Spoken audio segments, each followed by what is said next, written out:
날로 가면서 이렇게 업그레이드가 돼가지고 여기도 그렇고 뒤에도 그렇고요. 또 밑에는 사람들이 지나가는 사람마다 보고 사진을 찍어요. 많이 너무나 감사합니다. 모든 것이 예수님을 높이기 위한, 예수님의 탄생을 축하하기 위한 것입니다. 정말 감사를 합니다. 오늘 본문은 12월 달이 되면은 또 많은 듣는 말씀이 많이 듣는 말씀이고, 목사님들도 많이 이분을 가지고 설교를 많이, 예수님의 탄생을 예고하는 그런 말씀입니다. 신약 성경의 사복음서에 마태, 마가, 누가, 요한 복음서를 보면은 복음서의 시작을 독특한 방법으로 각자 시작을 하고 있습니다. 마가복음은 침례 요한이 광야 사역을 시작하고 있는 것으로 시작을 하고, 요한복음서에는 예수 그리스도께서 태초에 하나님과 함께 계셨다면서 동시에 하나님이 되시는 것으로 말씀으로 이렇게 소개를 하고 있고, 그런데 마태복음서와 오늘 읽은 누가복음서는 시작 부분을 똑같이 예수님의 탄생에 관한 이야기로 시작을 합니다. 그런데 마태복음서에 보면은 그분의 족보를 먼저 소개를 하고 있고, 오늘의 누가복음서는 예수님의 탄생을 예고하는 그 부분으로 시작을 하고 있습니다. 근데 마태복음에서는 보면은 예수님의 탄생이 되었다는 전제하에서 예언이 성취된 것을 이렇게 알려주고 있고요. 근데 오늘의 누가복음서는 하나님의 아들이신 메시아가 성육신하여 세상에 찾아오신 영적인 면을 우리들에게 알려주고 있습니다. 누가복음서를 기록한 이 누가는 천모의 앞 1장 제 앞쪽에 보면은 디오빌로라 하는 인물에게 보내는 편지 형식으로 이렇게 기록을 했어요. 디오빌로라 하는 형식. 그래서 그 복음서를 기록한 동기와 목적을 그 디오빌로라 하는 총독에게 보내는 편지로 해서 이렇게 시작을 하고 있습니다. 누가는 예수 그리스도의 생애와 그분이 행하신 모든 일을 처음부터 끝까지 정확하게 기록함으로써 디오빌로가 이미 예수님에 대해서 듣고 배운 것을 있지만은 더 확실하게 믿을 수 있게끔 이렇게 지금 편지의 내용을 그렇게 지금 보내고 있습니다. 디오빌로라 하는 사람은 하나님을 사랑하는 자라는 이런 뜻이 있어요. 그런데 각하라고 호칭을 하고 있는 거 보니까 로마의 고위 관리일 것으로 이렇게 추정을 하고 있습니다. 그런데 사절에 보면은 각하가 알고 있는 바를 더 확실하게 하기 위함이라고 이렇게 이 누가복음서의 기록 목적을 이렇게 밝히고 있습니다. 누가가. 그 당시 빌로를 비롯한 신자들이 복음에 대해서는 많이 듣고 배운 적이 있는데 그 복음에 대해서 확신을 가지고 못한 신자들이 있었다는 것입니다. 오늘 이 디오빌로는 이방인으로서 지금의 우리 성도를 대표하는 인물이라고도 할 수가 있습니다. 영적으로 보면은 1세기 후반에 예수님의 복음이 널리 확산되었지만은 예수님에 대해서 잘못 소식을 듣고 잘못 알고 있는 사람들이 꽤 많았어요. 그래서 누가가 자기의 기록 목적을 그런 사람들한테 알리기 위해서 기록한 것입니다. 그래서 누가는 이방 출신의 기독교인들에게 그들이 듣고 알게 된 복음의 확실성을 다시 한번 온전히 알려주기 위해서 기록한 것입니다. 여러분, 오늘날에도 복음을 듣고 알게 된 신자들이 있지만은 아직 확실하게 모르고 있는 신자들이 있습니다. 누가복음서를 통해서 이 예수 그리스도의 복음에 대해서 확실하고 알게 되고 믿게 되길 바랍니다. 그래서 천모의 성경을 읽을 때도 예수님에 대해서 읽을 때 이 누가복음서를 읽으시면 많은 도움이 됩니다. 26절 오늘 본문에 보면은 6대 딸의 천사 가브리엘이 하나님의 보내심을 받아서 요셉이라는 사람과 약혼한 마리아에게 갑자기 나타나서 너가 하나님의 은혜를 입었으니 잉태하여 아들을 낳을 것이다. 그 아들의 이름을 예수라 하라고 우리가 많이 들었던 말씀입니다. 그런데 이 말씀은 마태복음서에도 기록하고 있지만은 사실은 우리가 아시다시피 이사야서 우리 6, 700년 전에 이사야가 예언한 이사야 7장 4절에 보면은 메시아에 대한 예언을 성취한 그런 말씀입니다. 여섯째 딸이라 하는 것은 여러분 아시다시피 앞부분에 나오는 엘리사벳, 침례 요한의 어머니가 침례 요한을 임신하고 잉태하고 나서의 기간을 6개월 됐을 때 가는 그 말입니다. 그런데 아직 결혼도 하지 않은 처녀가 임신을 한다는 것은 인간적인 상식으로서는 이해가 되지 않는 부분이에요.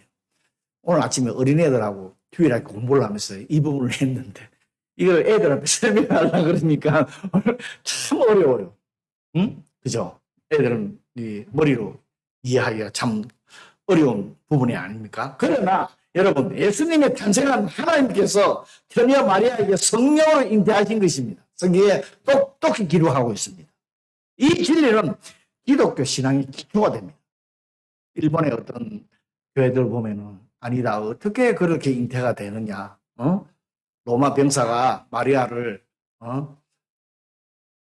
강간을 해서 임신이 됐다 하는 이런 말도 하는 사람도 있고요. 이 부분을 이해를 못하시는 부분들이 인간으로 머리로 생각하면 이해가 안 되죠. 인간에게 갑자기 천사가 나타나면 두려워하고 놀라기 마련입니다. 우리들은 죄인이니까. 그런 후에 인간의 반응이 나타나는데 앞부분에 보면 제사장 사가랴 엘리사벳의 남편 반응이 나오고 오늘 본문에는 마리아의 반응에 대해서 나타나고 있는데요. 제사장 사가랴는 앞부분에 보면 하나님의 말씀을 믿지 않음으로써 침례 요한이 태어날 때까지 벙어리가 되죠. 성경에 대해서 아시는 분은 알죠. 그렇지만 마리아는 천사가 전하는 말에 의미를 살피고 대단하게 신중한 여인이었습니다. 생각을 하고 과연 일이 있을까 하면서도 좀 이렇게 하나님의 말씀에 대한 신중함이라 그럴까 듣고 이 과연 그렇지만 이게 하나님의 뜻일까 이런 생각하는 부분이 있는 그런 마리아였습니다. 여러분 하나님으로부터 은혜를 받는다는 것은 여러분 어떻게 생각하는지 하나님으로부터 은혜를 받는다. 혹시 받았을 때 제사장 사가랴 같은 반응을 하게 되면 아무런 의미 없는 것입니다. 그죠? 아무런 의미 없는 것은 아니지만 하나님의 은혜가 우리한테 임했다.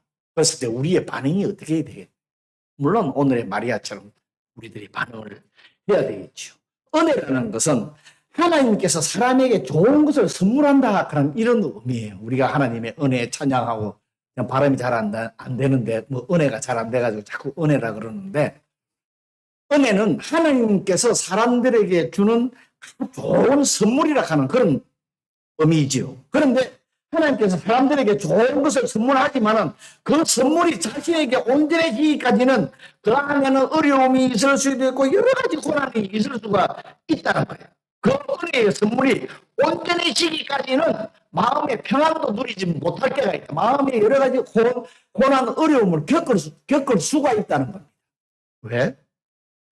무슨 말인가 하면은 사가랴는 하나님의 은혜의 선물이 온전해질 때까지 즉 침례 요한이 태어날 때까지 말 못하는 벙어리가 되었어요. 그런 어려움을 겪었지요. 침례 요한 태어나서 다시 말을 하게 되고요. 그 다음에 마리아도 천사로부터 하나님의 은혜의 선물을 받았지만 사실 처음에는 온전히 받지 못했어요. 긴가민가 했어요. 그러나 천사가 알려준 사가랴 안에 나이 많은 엘리사벳을 찾아가 임신하지도 못한다는 나이 많은 엘리사벳이 친족 엘리사벳이 찾아가서 임신하고 있는 것을 목격하고 하나님의 은혜의 선물을 온전히 깨닫게 되었습니다. 또 요 뒷부분의 기록 오늘 본문 뒷부분에 기록되어 있죠.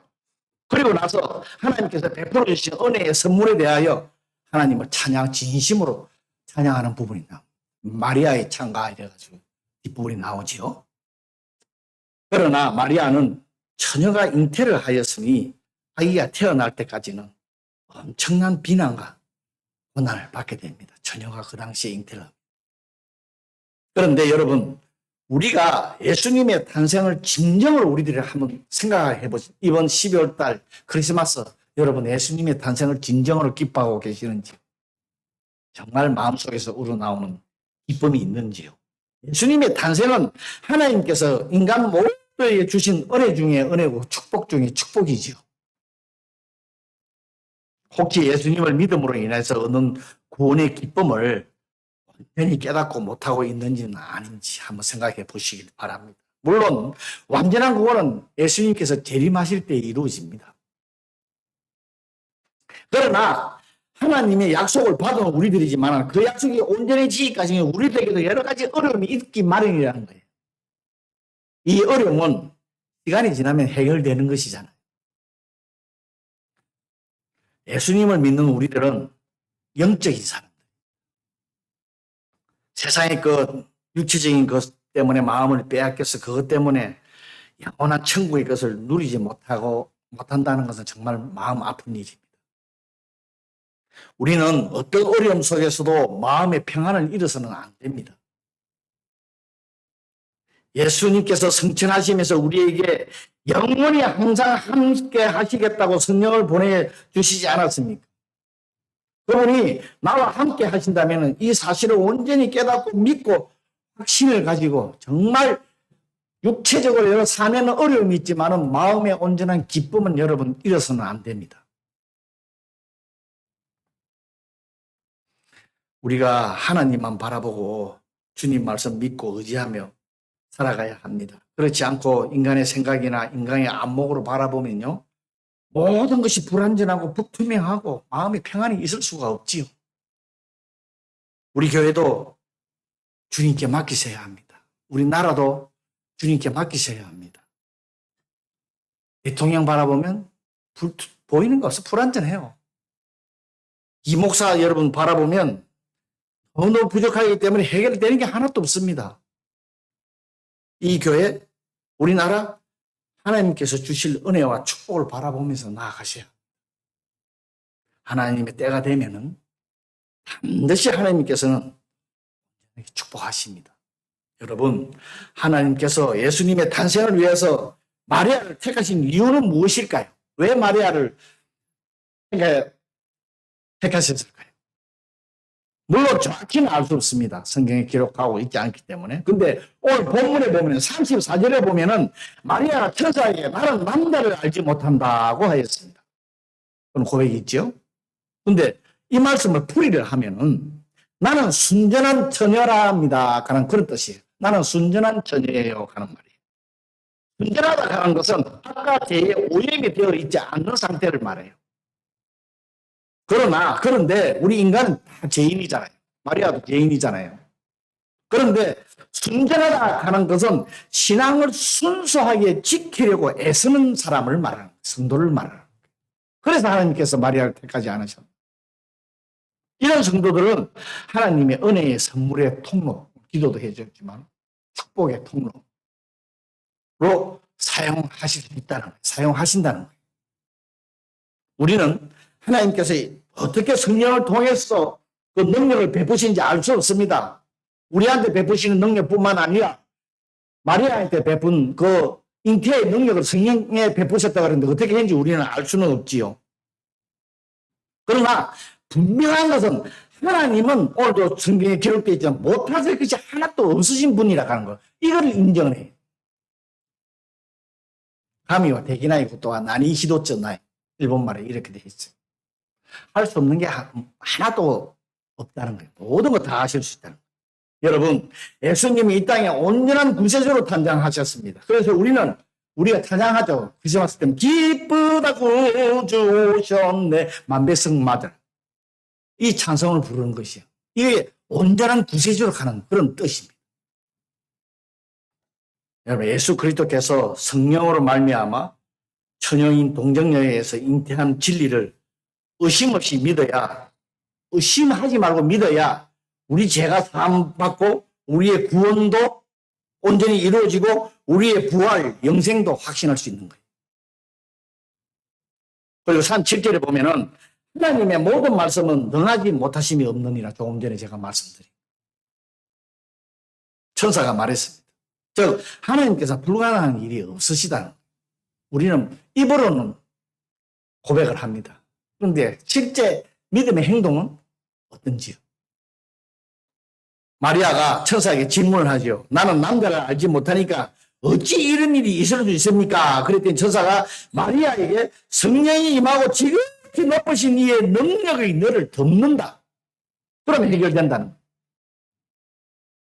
이 말씀에는 다시 한번 성령이 너에게 임하시고 지극히 높으신 이의 능력이 너를 덮는다 하는 이 말씀은 인간적인 생각이 하나도 계획되어 있지 않다는 그 말씀이에요.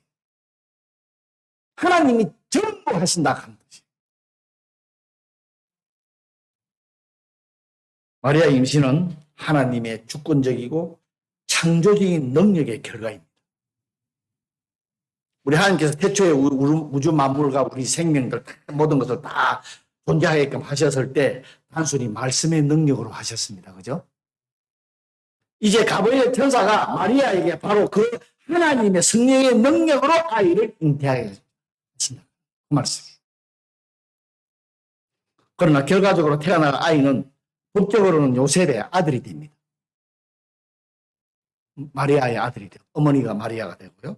다윗의 후손이 될 것이지만은 나실바 거룩한 이는 하나님의 아들이라 일컬을 것이다. 이런 천사가 가브리엘이 이렇게 마리아한테 전하지요. 우리들은 이 예수 그리스도를 믿음으로써 하나님과의 언약의 관계로 인해서 하나님의 자녀로 받아들이지만은 예수 그리스도께서는 유일하고도 영원한 하나님 아들이 되십니다. 그리고 마리아가 38절에 주의 여종면이 말씀대로 내게 이루어지이다. 유명한 고백이죠. 하나님께서 마리아에게 원하시는 대로 무엇이든지 하실 수 있으시지만은 하나님께서 마리아 그리 고백을 안 해도 하나님께서 하시고자 하면 무엇이든지 하실 수 있으시지만은 마리아 이 고백, 나의 주의 여종이오니 말씀대로 이루어지이다 하는 이 고백, 마리아의 자신의 삶과 창조물의 하나님의 뜻과 계획을 깨닫고 받아들인다. 마리아의 이 믿음. 여러분, 내가 원하지 않더라도 하나님이 뜻이면은, 섭리면은 받아들여야죠. 여러분, 이 고백은 하나님의 구원의 계획의 중요한 단계가 됩니다. 우리가 하나님의 뜻을 받아들인다 그러지만 실은 자기 입장에 맞으면 받아들이고 아니면 배척하고 있지 않는지요. 이 마리아의 이 고백은 천사가 하나님의 예언적 메시지를 하나님께서 주신 진리로 받아들였다. 그 뜻이지요. 인간으로 상상할 수 없는 것을. 이 고백은 하나님의 능력으로 모든 것이 가능하다 하는 마리아의 깊은 믿음과 확신을 나타내는 것입니다. 우리한테 필요한 것도 이것이 아니겠습니까? 즉 다시 말하면 마리아는 하나님의 말씀이 참되고 하나님의 능력은 무한하다 하는 것을 믿었습니다. 여러분도 오늘 마리아 같은 고백처럼 하나님의 말씀은 참되고 그분의 능력은 무한하다 하는 것을 믿고 나아가야 합니다. 이 고백을 믿고 사는 사람하고 어렴풋이 믿는 사람하고 긴가민가 하는 사람의 차이는, 이 세상 삶의 차이는 엄청나게 차이가 납니다. 물론 이 말씀을 우리에게 주신 것을 우리가 마리아의 고백처럼 믿고 사는 성도가 되라고, 온전히 믿고 그런 삶을 살아라고 주신 말씀이지요. 마리아가 이 고백을 하였다고 해서 그가 자신의 앞에 모든 것이 다 형통하고 마음에 평안이 오고 그때부터 축복받아서 할렐루야 하면서 사는 게 아닙니다. 아시지 않습니까? 결혼도 하지 않은 처녀가 임신을 했으니까 그 당시에 주위의 눈총이 어떻겠습니까? 또 그 당시에는 처녀가 결혼도 안 했는데 임신하면 성경에도 나와 있지 않아요? 돌을 던져서 죽여도 됩니다.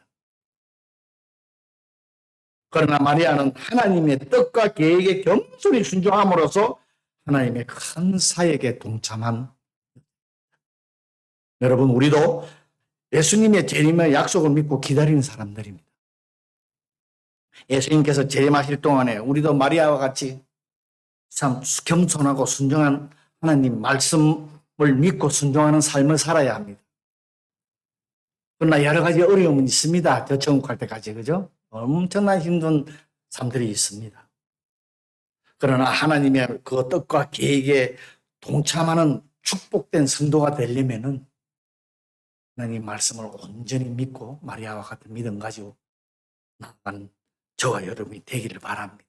그러면 우리 교회, 우리 나라께서 축복해 주실 겁니다. 오늘 이 말씀 생각하시면서 예수님의 탄생을 다시 한번 생각하면서 잠시 기도하는 시간. 기도합니다.